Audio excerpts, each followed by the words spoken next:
다음 달부터 실시될 3분기 코로나 백신 접종 계획이 공개됐습니다.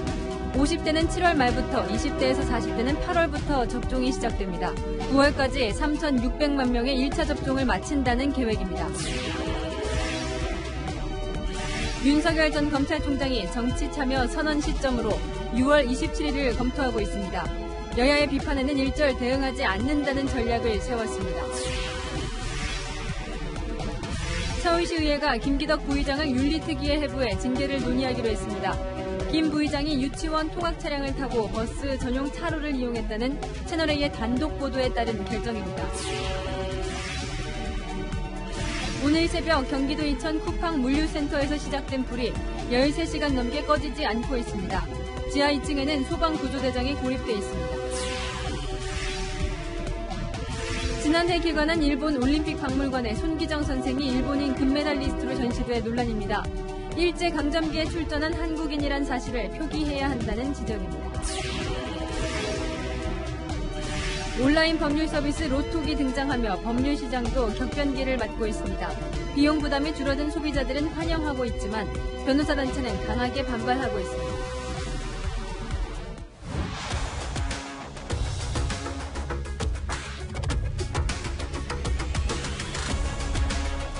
뉴스의 동정민입니다. 어느새 국민 4명 중 1명이 이 코로나19 백신 1차 접종을 마쳤습니다. 최근 이틀 만에 100만 명이나 늘어났습니다. 이 백신만 더 빨리 들어온다면 이 집단 면역이 성큼 다가올 것 같기도 한데요. 정부가 오늘 3분기 접종 계획을 발표했습니다. 아직 차례가 오지 않은 20대부터 50대까지 원하면 9월까지는 대부분 맞을 수 있도록 하겠다는 건데요. 그 순서를 이현수 기자가 첫 소식으로 준비했습니다. 다음 달 26일부터 50대 장년층 868만 명에 대한 코로나19 백신 접종이 시작됩니다. 만 55세에서 59세, 50세에서 54세로 두 그룹으로 나눠 온라인 사전 예약을 받은 뒤 접종을 시작합니다. 50대는 코로나19에 감염되면 13.2%가 위중증으로 발전합니다. 고령층 다음으로 위험도가 높다 보니 3분기 가장 우선순위로 백신을 맞게 되는 겁니다. 8월부터는 49세 이하 일반 국민도 백신을 맞습니다. 다만 40대부터는 우선순위 없이 연령대를 나누지 않고 선착순 예약을 받기로 했습니다. 백신이 들어오는 물량과 시기가 확정되면 그에 맞춰 사전 예약을 받은 뒤 접종을 한다는 계획입니다. 너무 20대 접종이 지연되는 문제들도 있고 또 희망하시는 분들이 접종이 늦어지는 그런 부분들이 있어서 일괄적으로 얀센 100만 명분이 예약 18시간 만에 종료됐던 것처럼 예약자가 과도하게 몰릴 우려에 대해선 백신 종류별로 가이드라인을 정해 최대한 대응책을 마련하겠다고 설명했습니다.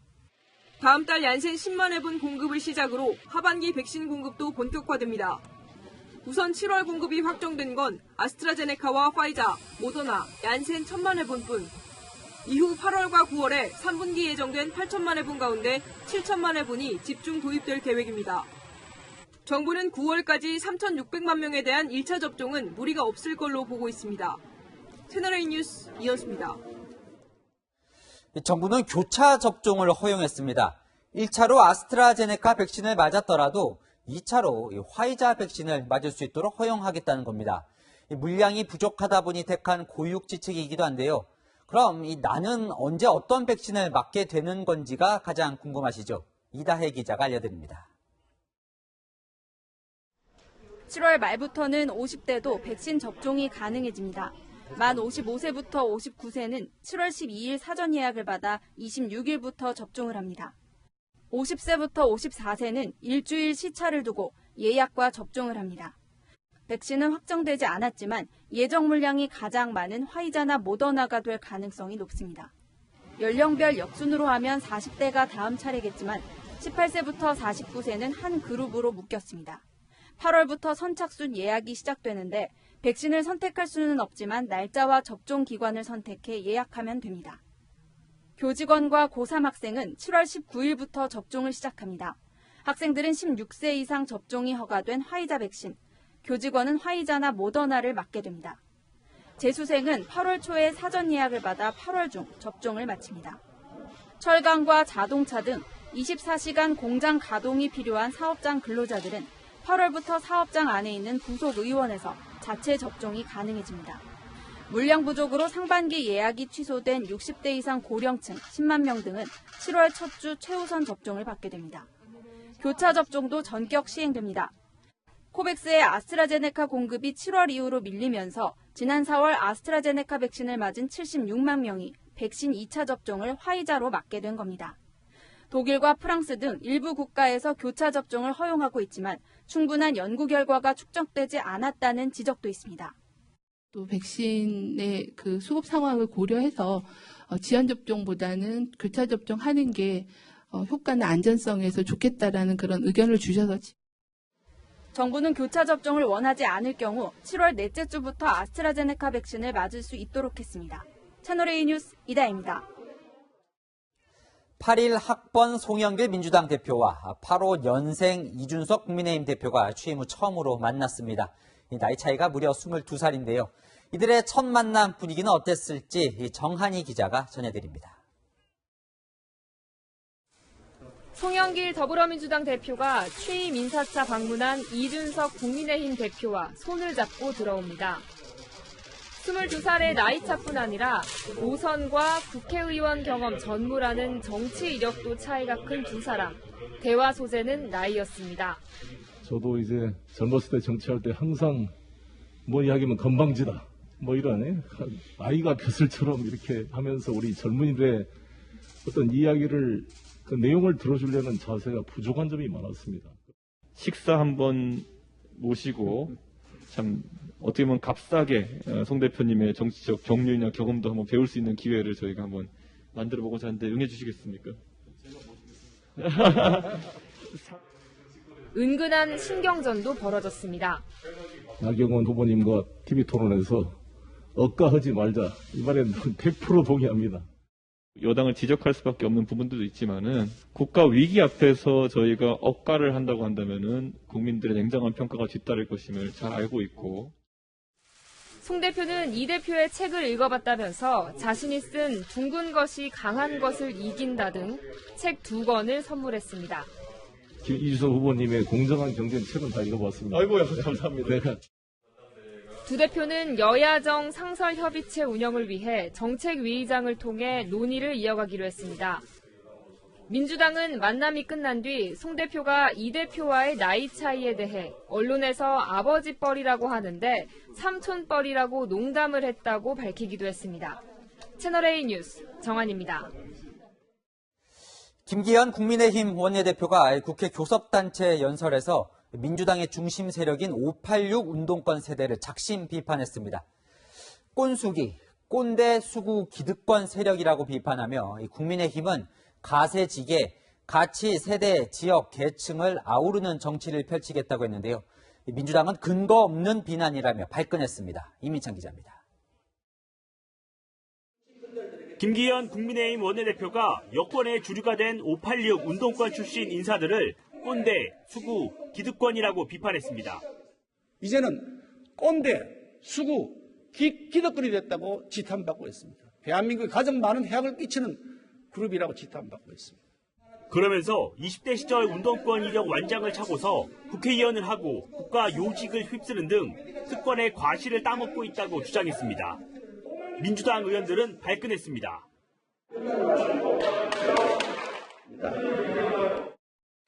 김 원내대표는 정부 여당의 약점으로 꼽히는 부동산 민심도 집중 공략했습니다.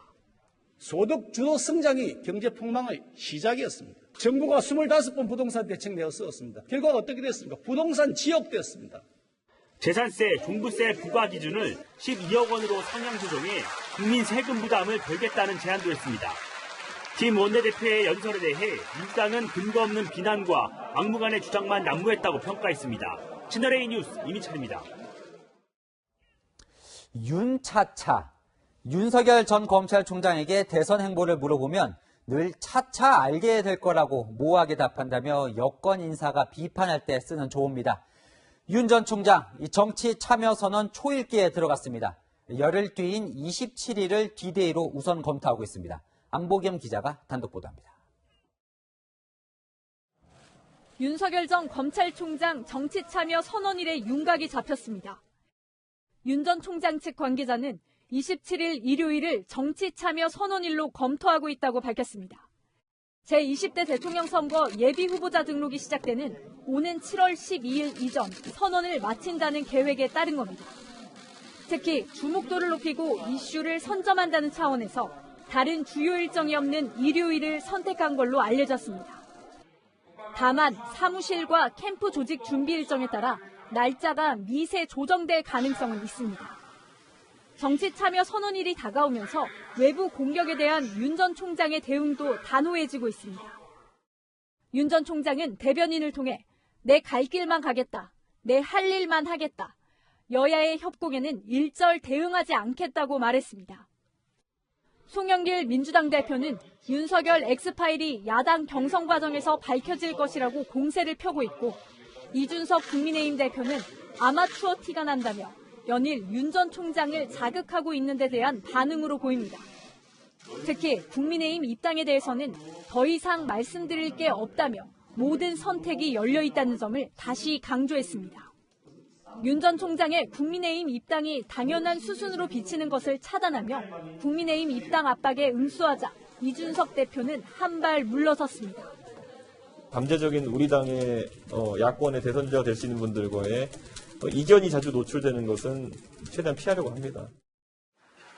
윤 전 총장의 본격적인 정치 행보가 임박하면서 국민의힘과의 신경전은 더 가열될 걸로 보입니다. 채널A 뉴스 안보겸입니다. 네, 유치원 통학 차량을 출근길에 이용한 서울시 의원 관련 보도로 이어갑니다. 더불어민주당 소속 김기덕 시의원은 출퇴근을 한 것은 아니라고 해명했습니다. 기사를 의회로 부른 것이라고 주장했는데 저희 취재진은 김 의원 본인이 규칙적으로 이 차량을 타고 의회에 오는 장면을 포착했습니다. 출퇴근용이 아니라고 할 수 있을지 김은지 기자와 영상 보고 판단하시죠. 어제 채널A와 만난 김기덕 서울시 의원은 유치원 통학 차량을 탄 건 출퇴근용이 아니라고 여러 번 강조했습니다. 제 차가 분명히 있고 유치원 차인데 이걸 제가 차에 타는 일은 있어도 이걸 출근을 하기 위해서 이렇게 타지는 않습니다. 어쩌다 한번 운전기사에게 시킬 일이 있어 의회로 데려오느라 차를 탔다는 겁니다. 기사한테 급하게 이제 여기 의회에서 서류를 좀 줘야 된다든지 업무 지시를 한다든지. 하지만 취재진이 목격한 모습은 이런 설명과 달랐습니다. 유치원 등원 시간 운전기사는 원생이 모두 내린 뒤 유치원 앞에서 대기합니다. 오전 9시 26분이나 27분쯤 차를 대고 뒷문을 열어두면 김 의원이 유치원 건물 1층 사무실에서 나와 차에 타는 겁니다. 옷차림과 손에 쥔 물건만 다를 뿐 동일한 시각에 같은 행동이 반복됐습니다. 시의회 일정이 있는 날은 기사가 출발 시간을 맞추려는 듯 빠르게 뛰어 이동하는 것도 볼 수 있었습니다. 유치원 직원인 운전기사는 김 의원의 보좌관 명함도 만들어 사용해 왔습니다. 하지만 시의회에는 의원들을 보좌하는 지원관이 있을 뿐 보좌관이라는 직책은 없습니다. 유치원 통학 차량은 시의원 차량만 수립하는 시의회 주차장에도 별다른 제재 없이 드나든 것으로 확인됐습니다. 시의회 관계자는 김 의원이 탄 걸 봤기 때문에 관련 차량이라 생각해 통일시켰다고 말했습니다. 채널A 뉴스 김은지입니다. 어른이 탔는데 어린이 보호 차량 표시를 하고 버스 전용 차로를 달린 것 모두 문제가 되죠. 하지만 책임은 김기덕 시의원 본인이 아니라 운전기사가 뒤집어쓰게 됐습니다.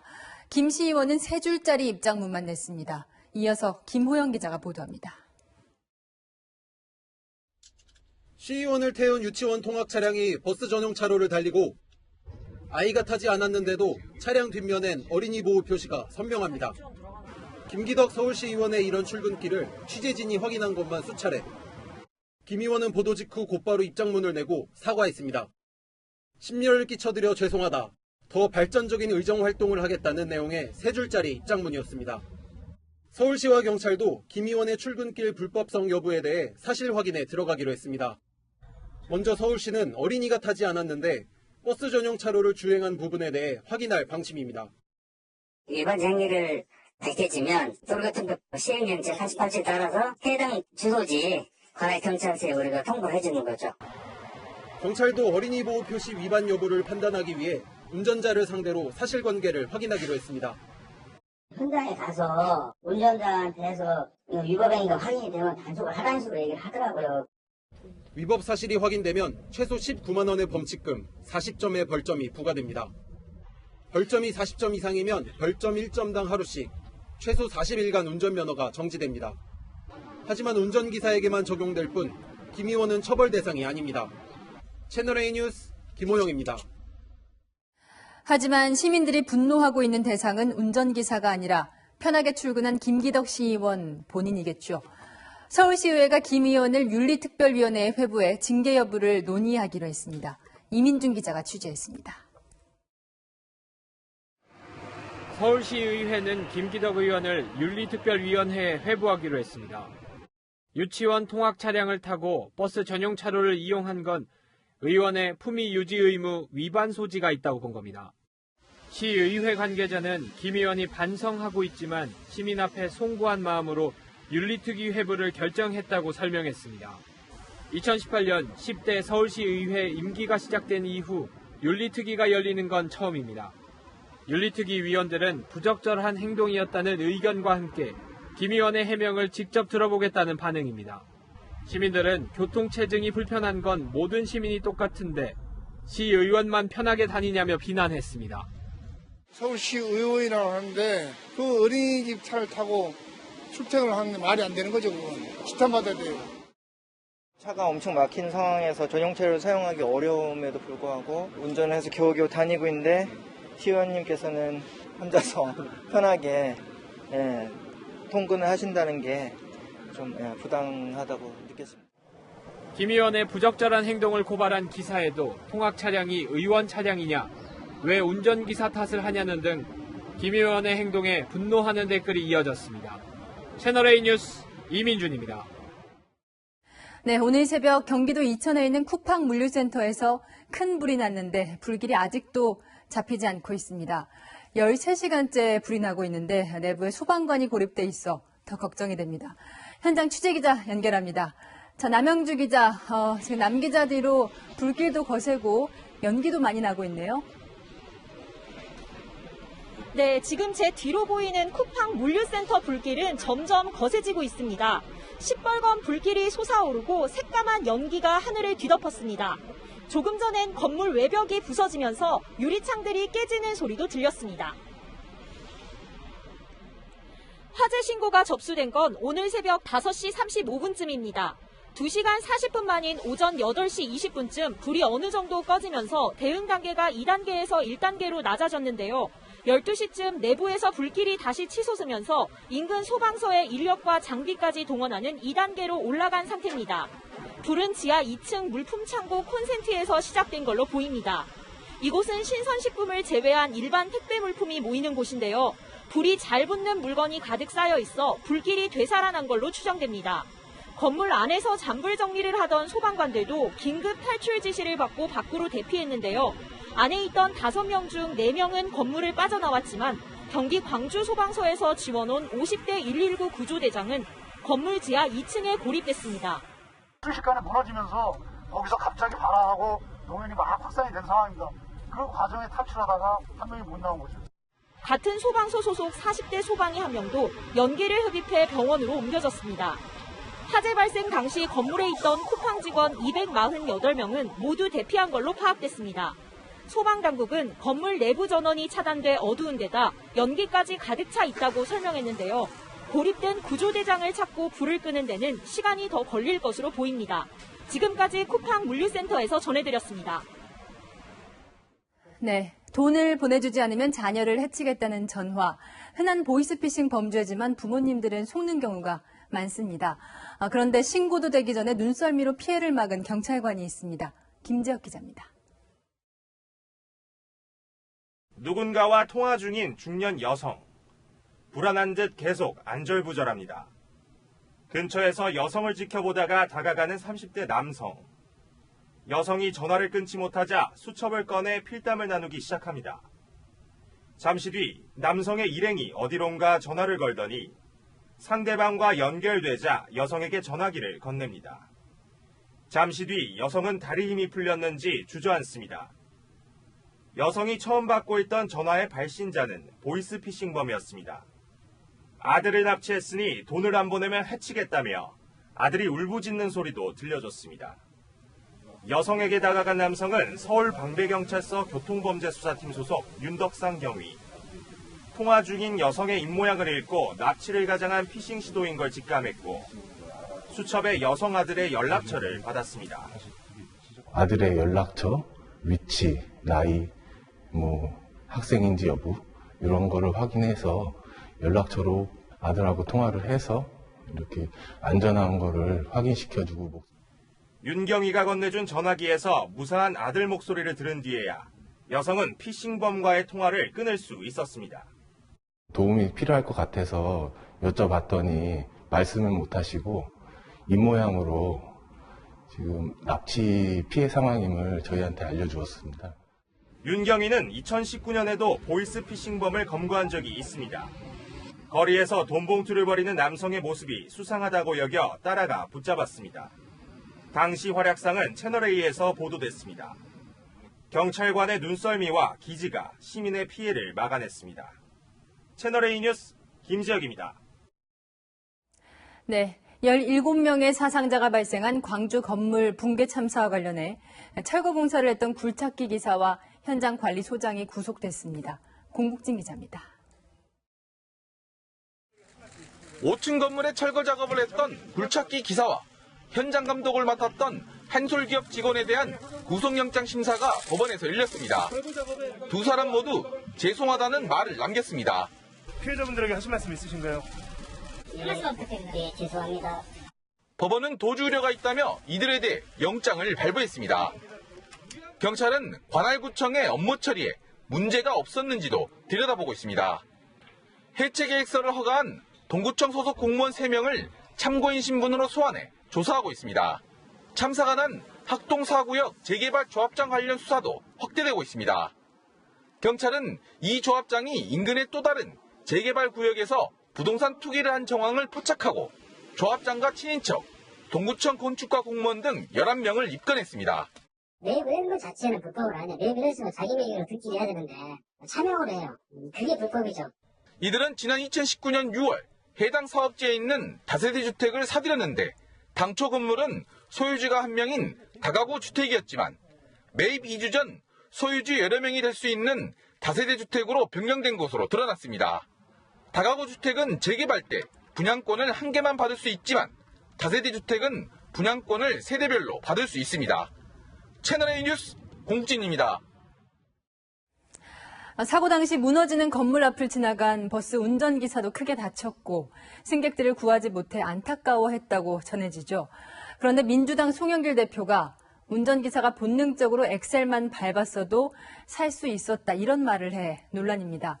운전기사도 피해자인데 이런 발언 자체가 2차 가해라는 지적이 나옵니다. 최선 기자입니다. 논란의 발언은 광주 건설 현장 붕괴 사고 대책 마련을 위해 정부와 여당이 모인 자리에서 나왔습니다. 운전사의 본능적인 감각으로 뭐가 무너지면 엑셀레이터만 조금 밟았어도 사실 살아날 수 있는 그런 상황인데 하필 버스 정류장 앞에 이런 공사 현장이 돼 있으니 그게 정확히 시간대가 맞아서 이런. 시민들이 위험성을 경고하는 민원을 구청에 넣었는데도 조치가 되지 않았다고 지적하며 나온 발언이었습니다. 야당은 피해자인 버스기사에게 책임을 전가했다며 비판했습니다. 참사 피해자들의 가슴에 대못을 박는 2차 가해나 다름없습니다. 집권 여당 대표가 황당한 인식을 갖고 있으니 이러한 인재가 반복되는 것 아니겠습니까? 참사를 운전자 탓으로 돌리고 그 현장을 영화의 한 장면 같다고 말하는 게 중대재해 사고를 바라보는 민주당의 인식입니까? 논란이 커지자 송 대표는 버스기사를 비난한 게 아니라 위험한 건물을 버스 정류장 바로 앞에 방치했다는 점을 지적한 것이라고 해명했습니다. 채널A 뉴스 최선입니다.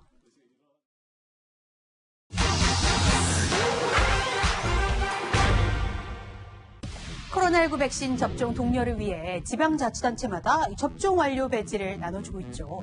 그런데 최근 온라인에선 정부 지자체 배지와 비슷한 배지들이 개당 3,000원 정도에 판매되고 있습니다. 접종하든 안 하든 누구나 살 수 있는 배지 문제 없는 걸까요? 따져봅니다. 온라인 쇼핑몰에서 판매되는 이 접종 배지인데요. 한글이나 영어로 코로나19 백신 접종했다 이렇게 적혀 있습니다. 질병관리청이든 지자체든 모든 배지는 접종 인증 효력이 없습니다. 접종 동료 차원의 기념품이기 때문입니다. 하지만 온라인에서 판매하는 일부 배지는 디자인은 물론 로고까지 질병관리청 것과 똑같은데요. 접종 안 한 사람이 이런 배지를 달면 구별이 어려워 혼란을 줄 수 있다는 우려가 나오죠. 팩트맨이 질병관리청에 문의했습니다. 배지는 접종 증빙력이 없어 자체 제작한 걸 파는 건 가능하지만 질병청 로고가 들어간 배지 시안을 제작 판매하는 건 처벌 대상이 될 수도 있다는 답변입니다. 질병관리청 배지에는 정부 태극 문양이 들어가는데요. 정부 상징을 허락 없이 상품에 써 혼동하게 할 경우 등은 부정경쟁방지법 위반 소지가 있을 수 있다는 지적도 있죠. 백신 접종 인증 효력이 있는 건 모바일 전자증명서와 예방접종 증명서입니다. 6월 말부터는 모바일 기기 활용이 어려운 65세 이상 접종자를 위해 이렇게 주민센터에서 주민등록증에 붙이는 접종 스티커를 발급하는데요. 스티커를 위변조할 경우에는 공문서 위변조죄로 최대 10년 이하의 징역형에 처해질 수도 있습니다. 이 밖에도 궁금한 점은 팩트맨 많은 문의 바랍니다. 한창 일손이 바쁜 농촌에서 사람 구하기가 하늘의 별 따기입니다. 코로나19로 외국인 근로자 입국도 막혀 있죠. 일당이 하루에 20만 원까지 치솟았는데 그마저도 구하기 힘들어 군청 공무원까지 나서고 있다는데요. 강경모 기자가 그 실태를 취재했습니다. 8,200제곱미터 규모의 고추밭. 10여 명이 모여 가지치기 작업이 한창입니다. 일하는 사람들은 농민들이 아니라 화천군청 소속 공무원들입니다. 작업을 하려면 최소 20명이 필요한데 도저히 일할 사람을 구할 수 없다는 농가 호소에 긴급 투입된 겁니다. 일손이 부족해 제때 가지치기를 못하면서 고추밭은 이렇게 잔가지와 잡초가 무성한 채로 방치돼 있습니다. 외국인 근로자는 너무 비싸서 그나마도 구할 수도 없어요. 도와주겠다고 나오신 거예요. 너무 감사하죠. 구슬땀을 흘리며 잡초 제거 작업에 한창입니다. 농촌의 일손 구하기가 힘들다는 소식에 자원봉사자들이 나선 겁니다. 당장 한숨은 돌렸지만 농가는 곧 다가올 수확이 걱정입니다. 수확기가 되면 바로 해야 되는데 그걸 못하면 다 쏟아지고 다 버리는 상황이 되는 거고 그러다 보니까 이제 인력이 가장 문제가 되는데 올 상반기 전국 37개 시군이 법무부로부터 배정받은 외국인 계절 근로자는 4,600여 명. 하지만 코로나 사태로 입국한 근로자는 10%도 채 안 됩니다. 일손 부족 사태가 2년째 이어지면서 일당도 치솟고 있습니다. 얼마 전까지만 해도 18만 원에 남자 인력은 이제 2만 원 더 줘가지고 20만 원 줬고 이제 외국인 인력이라고 뭐 특별히 작게 주고 이런 거고 똑같아요. 지방자치단체들은 농가와 구직자를 잇는 인력 중개에 나서는 등 대책 마련에 고심하고 있습니다. 채널A 뉴스 강경모입니다. 자, 1년은 52주죠. 2년 하면 104주. 그 104주 동안 서울 아파트값, 전세값은 단 한 주도 떨어진 적이 없다는 조사 결과가 나왔습니다. 이 와중에 서울 강남의 전세값을 부추길 또 하나의 변수가 생겼다는데요. 박정석 기자가 취재했습니다. 서울 아파트 전세값이 지난 2019년 7월부터 2년째 오르기만 하고 있습니다. 지난해 7월 임대차 보호 입법 도입 이후 생겨난 전세 품귀 현상이 전세값 급등으로 이어진 겁니다. 특히 서울 서초구가 13% 넘게 가장 가파르게 오르며 전세값을 끌어올렸습니다. 현재 서초구의 2,400세대짜리 대단지 아파트에 나와 있는 전세 매물은 총 10건도 안 됩니다. 그마저도 전용 면적 84제곱미터의 전세값 호가가 22억 원에 달합니다. 지난달 20억 원으로 전세 신고가를 썼었는데 한 달 만에 2억 원이 더 오른 셈입니다. 옛날에 20억에서 지금은 20억 그런 건 없고요. 임대차 3법 때문에 거래자 재계약이 많이 있고요. 엎친 데는 이제 주공 1단지까지 이주하면서 집들이 더 없는 거예요. 반포주공 1단지를 비롯해 재건축을 진행 중인 아파트들 이주가 시작되면서 상승폭은 더 크게 확대됐습니다. 지난주 서초구 전세값 상승률은 6년 만에 가장 높습니다. 대부분 자녀 교육 문제 등으로 생활 여건이 비슷한 인근 지역으로 전세 수요가 늘면서 전세난은 강남 일대로 번지는 분위기입니다. 아이들도 학교를 이 근처에서 계속 다니고 있었고 학원도 그렇고 정말 묻지도 따지지도 못하고 그냥 집도 못 보고 그냥 계약을 하게 됐어요. 덩달아 서울 아파트 매매가도 이번 주 0.12% 오르면서 1년 6개월 만에 최고 수준으로 상승했습니다. 전세시장 수급 불안에 정비사업 기대감까지 겹쳐 매매값에 영향을 주는 상황이 계속되고 있습니다. 채널A 뉴스 박정서입니다. 선생님들 안녕하세요. 지금 감염병 예방 포털 집합금지하셨습니다. 네, 저희 백신 받았어요. 이러라고 맞은 백신이 아닐 텐데요. 많은 국민들이 방역수칙을 감내하고 있는 와중에 이렇게 일부 유흥업소들의 불법 영업 계속되고 있습니다. 단속 현장에 제가 다녀왔습니다.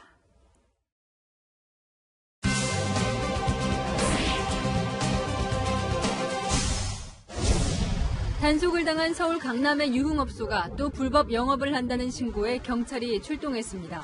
오늘 영업한다고요? 예, 가능성이 있습니다. 우리가 뭐 이렇게 많이 단속을 했는데도 또 영업을 하는 거예요? 진짜 영업을 하는가 다시 한번 하겠는데 여기 지금 꽉 닫혔는데 어떤 거 보고 영업하는다고 판단하시는 거예요? 지금 보니까 지금 포함 에어컨 있는 데가 돌아갑니다. 경찰관입니다. 문 열지 않으시면 강제 개방합니다. 선생님, 도시락이 있는데 도시락에 따뜻해요. 어디에? 치킨 얼마 안 된다. 끝내 열리지 않는 문. 출동한 소방관들의 도움으로 문을 강제로 열고서야 경찰들이 진입합니다. 미로 같은 계단을 지나자 불 꺼진 공간 속에서 뒤섞인 손님과 점원들의 모습이 드러납니다. 서울경찰서 직통회장입니다. 지금 감염병 예방 포털 집합금지하셨습니다. 네, 저희 백신 받았어요. 핸드폰 놀러온 거예요. QR코드가 문제가 아니지 몇 시에요? 10시 이후에는 집합 조회 마치시고 진행하시죠. 11시 25분이에요. QR코드의 문제가 아니에요, 이거는. 방마다 손님들이 차 있고 모임 제한 인원수를 넘은 술잔들이 보입니다. 처음에는 화를 내며 발뺌하던 업소 관계자. 경찰의 호통 섞인 훈계 뒤에야 고개를 숙입니다. 이래갖고 코로나 풀리겠어요? 여기서 코로나 한 명만 걸려봐요. 저기 있는 사람들 저 집에 가면 집안에 다 전파되고 난리 나네 또. 수백 명 금방 나오네. 에휴. 사장님 여기 오시는 게 불법인 건 알고 계세요? 네. 코로나 때문에. 과태료 얼마나 오셨나요? 10만 원 아니에요. 여기 사업자 등록이 지금 무료돼 있어요? 음식점으로 돼 있어요? 정부에 등록된 유흥업소나 단란주점이 영업 금지 제한을 받는 동안 무늬만 일반 음식점인 불법 유흥업소의 몰래 영업이 풍선 효과처럼 번지고 있습니다. 아유, 기가 막히죠. 솔직히 우리들까지 피해를 주면서 자기네들 돈 벌기 위해서 하는 거지 아니면은 도대체가 정부에서 하지 말라는 업소를 그렇게 불법적으로 하는 건지 우리로서는 이해가 안 갑니다. 방역 지침을 따르던 유흥업소들은 7월부터 다시 문을 열 수 있다는 희망이 일부 불법 업소들의 일탈로 사라질까 조마조마합니다.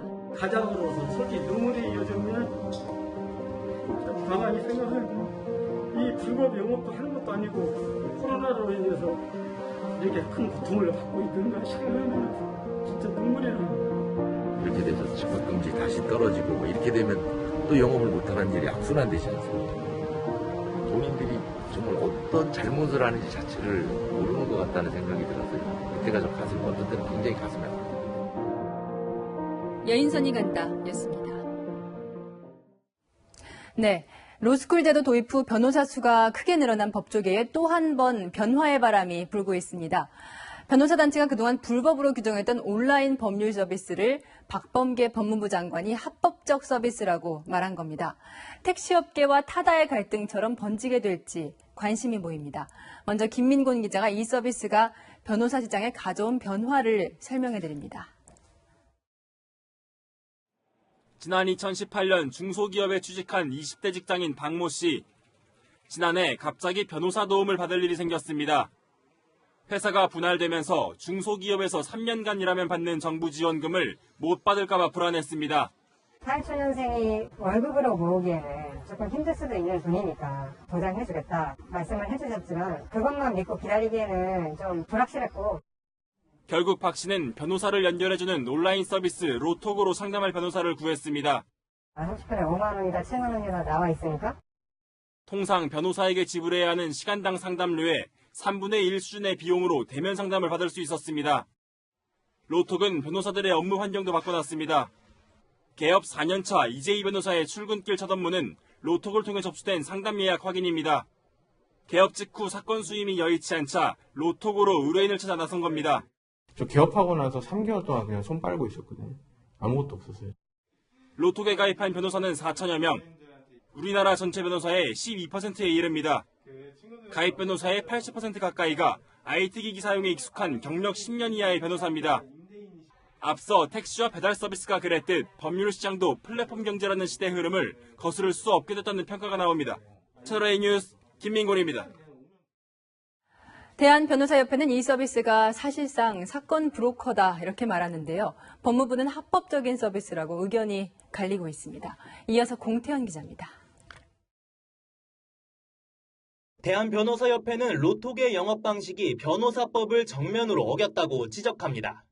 변호사가 아닌 사람이 변호사에게 사건을 알선하고 소개료를 챙기는 행위를 온라인 공간에서 한다는 겁니다. 형태가 온라인화된 게 로톡이라는 거예요. 이제 소비자로부터 나한테 접근해라. 내가 알선시켜줄게. 변호사 대신 법률사무소 직원이 상담할 때도 많고 형량을 예측해준다는 로톡의 광고도 허위, 과장이 있다고 주장합니다. 변협은 오는 8월까지 로톡에서 탈퇴하지 않는 변호사는 징계하겠다고 예고했습니다. 반면 법무부의 판단은 변호사법에 위배되지 않는다는 겁니다. 개별 사건을 특정 변호사에 직접 소개하는 방식이 아니어서 불법 알선으로 볼 수 없다는 겁니다.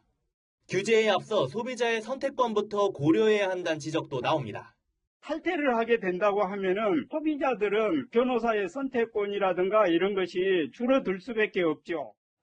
변협이 실제 징계에 나서면 해당 변호사들이 집단 이의제기나 징계 취소 소송에 나설 가능성도 높습니다. 채널A 뉴스 공태현입니다. 1936년 동아일보에 실린 이 사진은 우리 민족의 자랑입니다. 고 손기정 선수가 베를린 올림픽에서 마라톤 금메달을 딴 모습을 일장기를 지우고 보도했었죠. 그런데 도쿄올림픽을 앞두고 일본 올림픽 박물관에 손기정 선수가 버젓이 일본인으로 소개돼 있습니다. 한수아 기자가 보도합니다. 지난해 9월 개관한 일본 올림픽 박물관.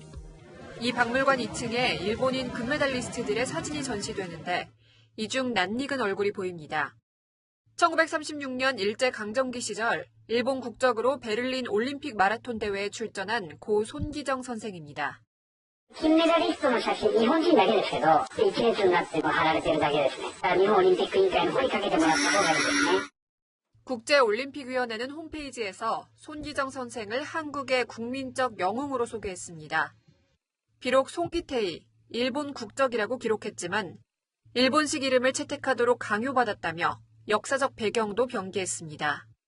나라를 빼앗긴 일제강점기 시기였지만 일본인은 아니고 한국인이 맞는 거잖아요. 이렇게 정확하게 손기정의 어떤 상황 설명을 반드시 넣어야 된다라는 부분을 일부 일본 누리꾼은 식민지 정책에 대해 일본은 반성하지 않는다며 얼마나 모욕을 줘야 직성이 풀리겠냐고 했습니다. 손기정 선수는 나라를 빼앗긴 서름에 우승을 하고도 고개를 숙였고 동아일보는 유니폼에 그려진 일장기를 지우고 보도했습니다. 채널A 뉴스 한수아입니다. 일제강점기 시절 독립운동가 후손들의 모임인 광복회가 내분으로 시끄럽다는 소식 전해드렸는데요. 그 중심에 서 있는 김원웅 광복회장의 모친이 가짜 독립유공자라는 의혹이 제기돼 국가보훈처가 사실 여부 확인에 나섰습니다. 강은하 기자입니다. 김원웅 광복회장은 안익태 선생과 이승만 전 대통령, 백선엽 장군 등은 친일파라며 파묘를 주장해왔습니다. 가장 명랑이라고 하는 곳에 일제 빌부터 독립군 토벌에 앞장섰던 자가 묻혀 있습니다. 정치적 편향성 논란으로 김 회장과 갈등을 빚어온 광복회 개혁 모임 측이 김 회장 모친에 대한 허위 독립운동 의혹을 제기했습니다. 김 회장의 모친인 전월선 씨는 지난 1990년 독립유공자 신청을 합니다. 당시 전월선이 본명이고 전월순이란 이름으로 광복군 활동을 했다고 적었습니다. 보훈처는 전월순 씨가 1942년 4월 광복군 제1지대원으로 편입된 사실이 확인된다며 전 씨에게 건국훈장 애족장을 서운했습니다. 그런데 경북 상주시가 보훈처에 제출한 제적부에 따르면 독립유공자 전월순 씨는 전 씨의 2살 친언니로 적혀 있습니다. 일본군의 추적을 피하기 위해 가명을 썼다면 굳이 가족인 친언니의 이름을 썼겠느냐는 게 개혁 모임 측의 주장입니다. 대한민국의 근간이 이렇게 가짜가 있었다는 게 말이 되는 얘기냐고. 호적을 바꿔가지고 남의 사람을 저거 해가지고 이게 아주 계획적으로 한 거라고. 광복회 개혁 모임은 부당하게 받은 10억 원의 보상금을 반환하라며 김 회장을 검찰에 고발할 예정입니다. 김 회장은 아직 어떤 입장도 내놓지 않고 있습니다. 채널A 뉴스 강은하입니다.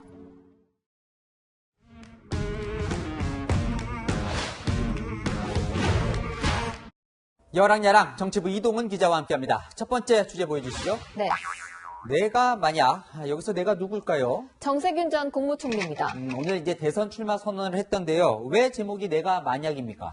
출마 선언을 하면서 미국 시인 에밀리 디킨스의 시 내가 만약을 인용했기 때문입니다.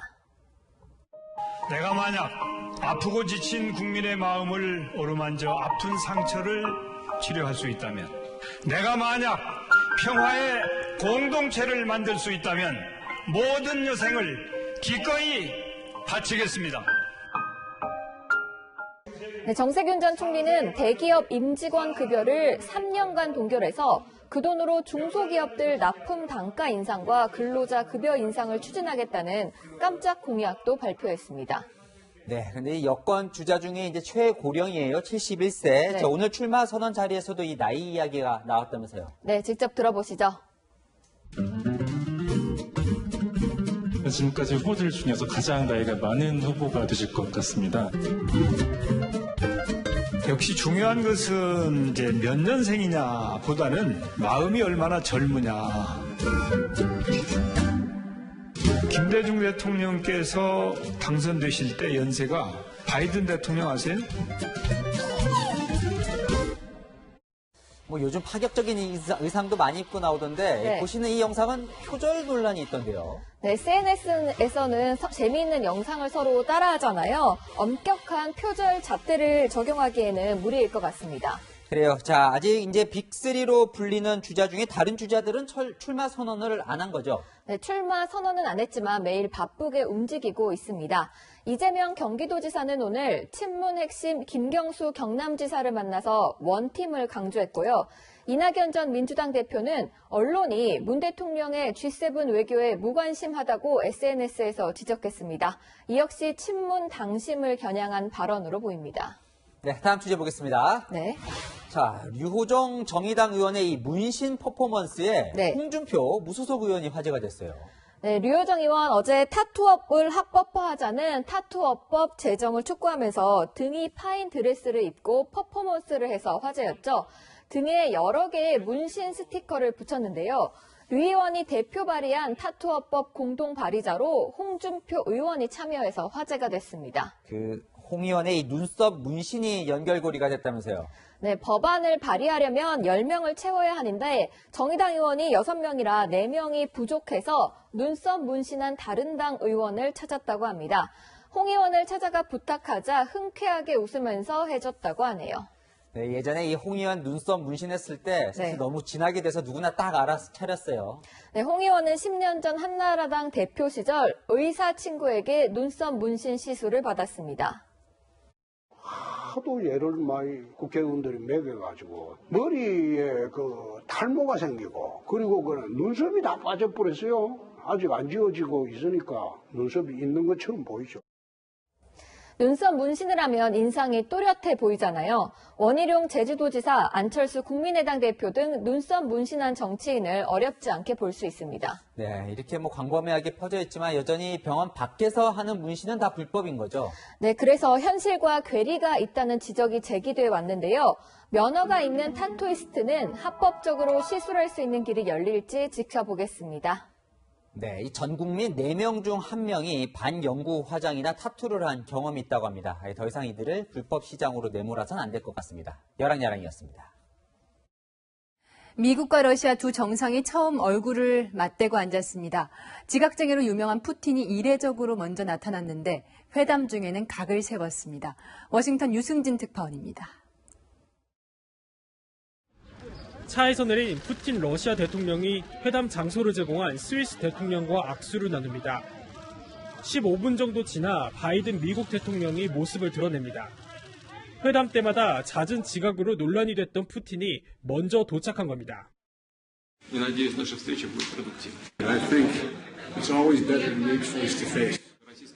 회담 직전까지 장외 설전을 벌이던 두 정상은 3시간 반 가까이 이어진 회담 분위기가 긍정적, 건설적이었다고 평가했습니다.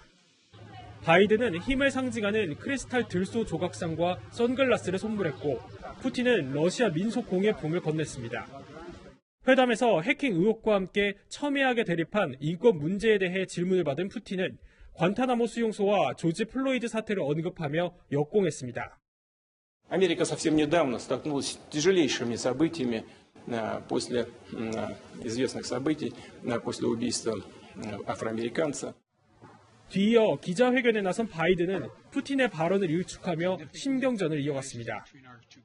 I think that's a ridiculous comparison. 회담장 밖에는 방공망이 설치되고 학교들은 온라인 수업을 하는 등 삼엄한 통제가 이뤄졌습니다. 큰 충돌 없이 마무리됐지만 양국 관계 개선 가능성으로 이어질지는 두고 봐야 한다는 평가가 나옵니다. 워싱턴에서 채널A 뉴스 유승지입니다. 발리슛의 하나인 가위차기는 그림 같다는 표현이 어울리는데요. K리그 토종 득점왕에 도전하는 주민규가 가위차기를 비장의 무기로 장착했습니다. 이현용 기자가 만났습니다. 공민현이 올린 공을 주민규가 가위차기로 성공시킵니다. 주민규 선수 지금 엄청난 발리슛입니다. 화려한 동작만큼 고난도의 기술. 데뷔 9년차 주민규도 이번이 첫 성공인데 꾸준한 이미지 트레이닝의 결과물이었습니다. 저런 골을 많이 넣고 싶다라는 생각을 많이 했었는데 저 또한 또 자신이 있었고 그러다 보니까 이제 그런 동작들이 저도 모르게 나왔던 것 같아요. 공이 허리 위로 날아올 때 서서 차는 것보다 정확하게, 헤딩보다는 강하게 찰 수 있습니다.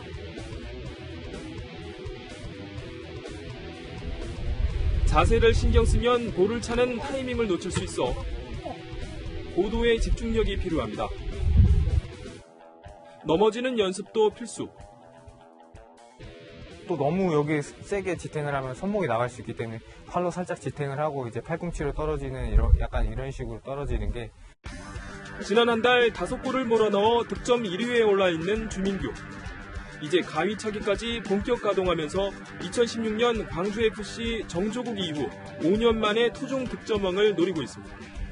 득점왕 가능성이 있는 선수 중에 한 명이고요. 제 개인 통산 K리그 1에서 17골 있는 그걸 일단 넣고 싶어요. 채널A 뉴스 이현용입니다. 요즘 비 소식이 잦다 보니 장마가 언제 시작되는지 궁금하신 분들 많으시죠? 평년 기준 제주는 이번 주말, 중부와 남부는 다음 주쯤이 장마의 시작 기간인데요. 올여름 장마는 평년보다 늦게 찾아올 것으로 보입니다.